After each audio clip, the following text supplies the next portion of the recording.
Assalamualaikum warahmatullahi wabarakatuh. Bismillah walhamdulillah wassalatu wassalamu ala rasulillah wa ala alihi wa sahbihi wa mawalah, amma ba'du. Para pemirsa dimanapun berada, selalu berbahagia, insya Allah masuk surga bersama keluarga, dan yang terpenting diridhoi oleh Allah Subhanahu wa ta'ala. Imam Habib Abu Bakar bin Hasan Al-Atas Az-Zabidi menulis buku, judulnya adalah An-Nur, cahaya. Di dalam buku itu dikisahkan bahwa Nabi Daud alaihi salam berkomunikasi dengan Allah Subhanahu wa ta'ala, menanyakan satu persoalan, yaitu tentang nikmat. Pertanyaan Nabi Daud alaihi salam adalah, "Ya Allah, apakah nikmat yang terkecil itu dan apakah nikmat yang terbesar itu?" Lalu Allah Subhanahu wa ta'ala menjawab, "Wahai Daud, nikmat terkecil adalah nafas, dan nikmat yang terbesar adalah Aku menciptakan Nabi Muhammad sallallahu alaihi wasallam." Para pemirsa sekalian, nafas yang selalu kita hirup, oksigen yang setiap saat, setiap waktu menemani hidup kita, itu ternyata nikmat kecil, padahal itu adalah persoalan besar bagi kita. Ketika Nabi Daud bertanya tentang nikmat yang terkecil, jawabannya adalah nafas. Dan ketika bertanya nikmat yang terbesar, ternyata nikmat yang terbesar adalah diciptakannya junjungan kita, Nabi besar Muhammad sallallahu alaihi wasallam. Itulah sehingga dalam hadits qudsi dikatakan, "Laulaka ya Muhammad lima khalaqtal aflaq." Jika bukan engkau wahai Muhammad, tidak akan aku ciptakan alam semesta ini. Itulah sehingga dalam riwayat, iblis itu menangis menjerit 4 kali dalam sepanjang hidupnya. Yang pertama, iblis menangis menjerit ketika dia mendapatkan makhluk yang dilaknat oleh Allah Subhanahu wa ta'ala. Maka dia menjerit, maka dia menangis, karena dia menyadari dilaknat itu adalah persoalan yang besar. Lalu yang kedua, ketika iblis dikeluarkan dari surga, maka ketika Allah berfirman, "Qala fakhruj minha fa innaka rajim." Dan Allah berfirman, "Maka keluarlah kamu dari surga, sesungguhnya kamu adalah orang yang terkutuk." Maka saat itu iblis menangis, iblis menjerit. Ini dapat kita lihat di dalam Quran surah As-Sad ayat 77. Dikeluarkan dari surga dan dia dilaknat, dikutuk oleh Allah Subhanahu wa ta'ala. Lalu yang ketiga, iblis menjerit, yaitu ketika lahirnya Nabi Muhammad sallallahu alaihi wasallam. Dia menjerit sekeras-kerasnya. Lalu yang keempat, ketika Al-Quran secara bertahap diturunkan, khususnya secara khusus ketika suratul Fatihah, ayatul kursi, pendek kata ketika Al-Quran diturunkan, maka iblis menjerit, iblis menangis. Inilah yang tercatat dalam sejarah. Sepanjang hidup iblis dia menjerit ketika mengalami 4 hal ini. Pertama, ketika dia dilaknat oleh Allah. Yang kedua, ketika dikeluarkan dari surga. Yang ketiga, ketika Nabi Muhammad sallallahu alaihi wasallam dilahirkan. Dan yang keempat, ketika Al-Quranul Karim diturunkan, maka dia menjerit. Ada hal yang sangat menarik, yaitu ketika kelahiran Sayyiduna Muhammad sallallahu alaihi wasallam lahir. Mengapa beliau menjerit? Mengapa beliau seolah-olah membenci akan kehadiran Nabi Muhammad sallallahu alaihi wasallam? Di dalam Quran surah Ali Imran ayat 164, di situ dapat kita tangkap pesan dari Allah Subhanahu wa taala, di mana ketika hadir Nabi Muhammad, dia memiliki fungsi yang luar biasa besar. Di mana Allah Subhanahu wa taala berfirman, "Laqad mannallahu 'alal mu'minin idz ba'atsa fihim rasulan min anfusihim." Allah telah memberikan anugerah kepada mereka, orang-orang yang beriman itu, yaitu pada saat Allah mengutus kepada mereka seorang rasul dari kalangan mereka sendiri.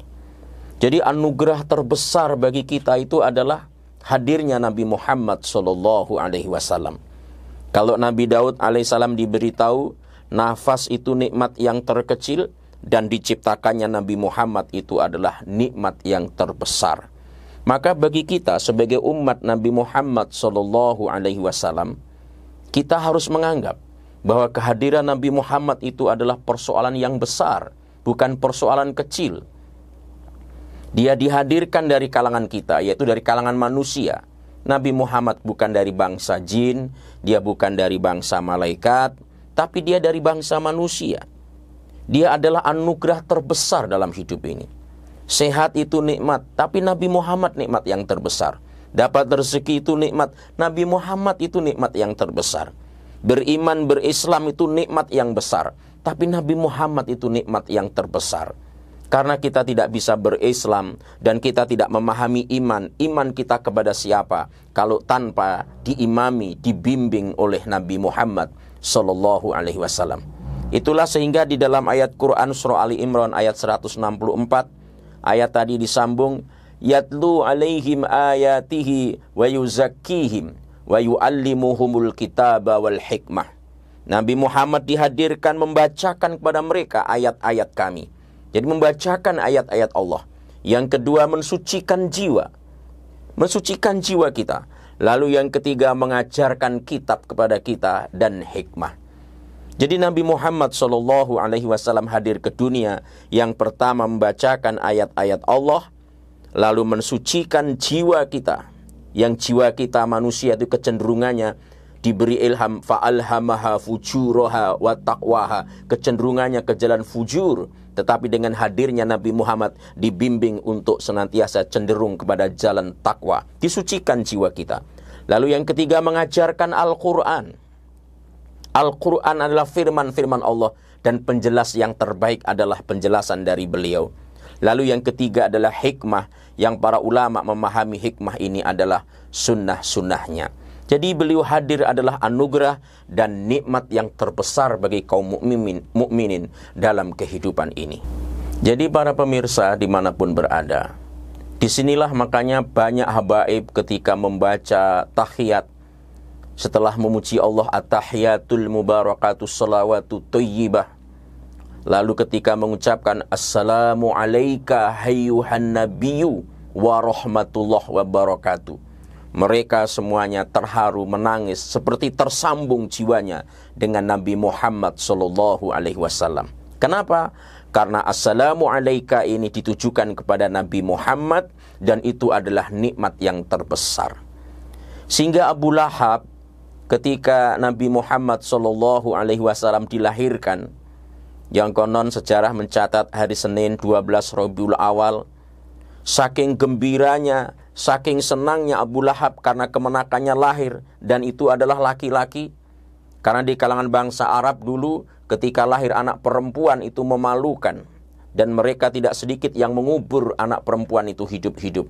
Tapi ketika dikabarkan kepada Abu Lahab, yang mengabarkan adalah budaknya bernama Su'aibah, maka ketika disampaikan lahir seorang laki-laki, saking gembiranya sang budak ini akhirnya, mulai hari ini kalian bebas, Suwaibah.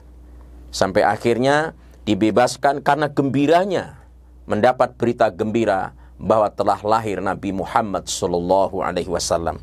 Sehingga Abu Lahab pun juga mendapatkan manfaat daripada kegembiraan atas kelahiran Nabi Muhammad sallallahu alaihi wasallam.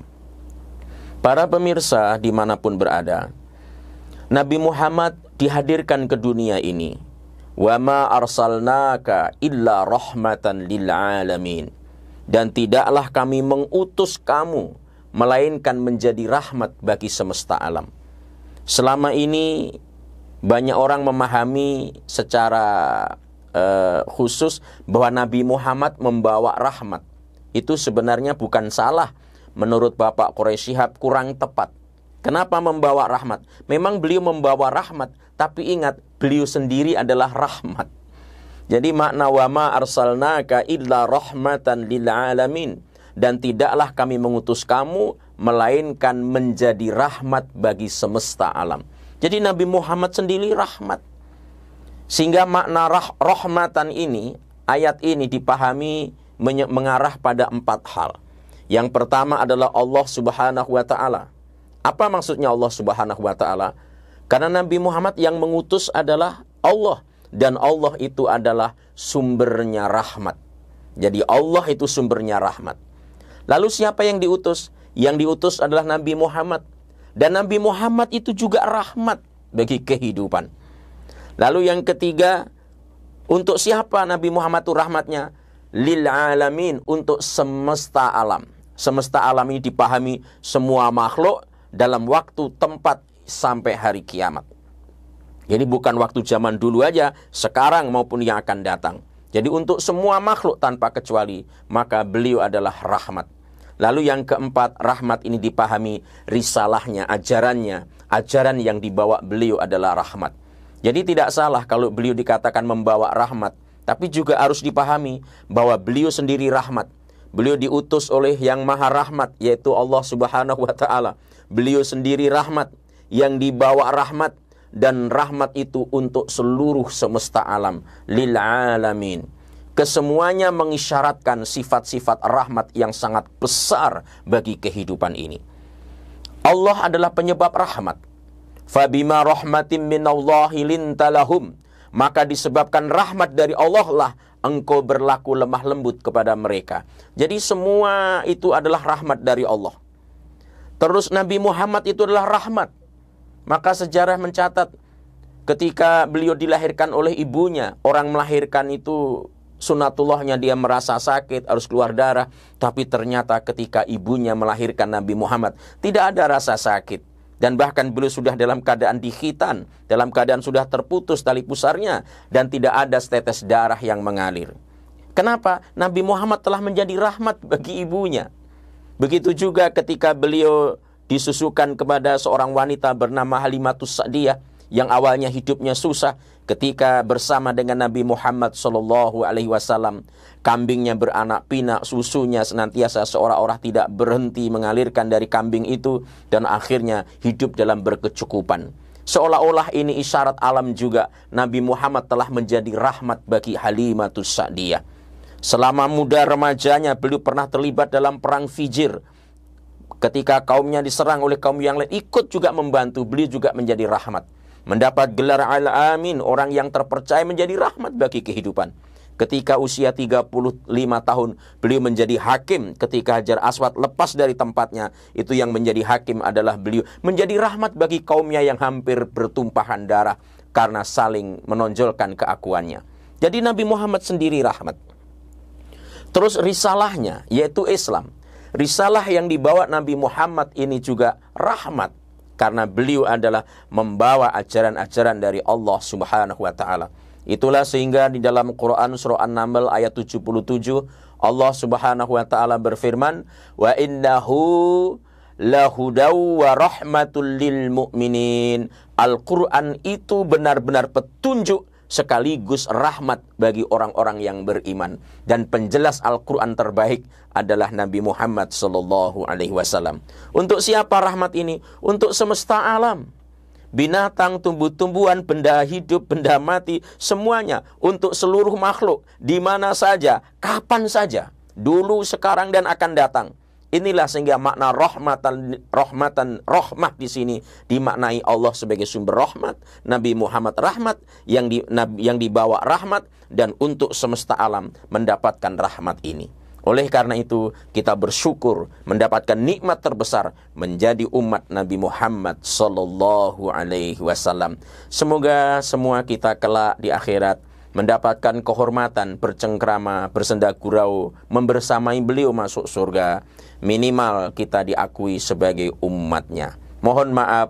Wallahu waliyul muttaqin. Assalamualaikum warahmatullahi wabarakatuh.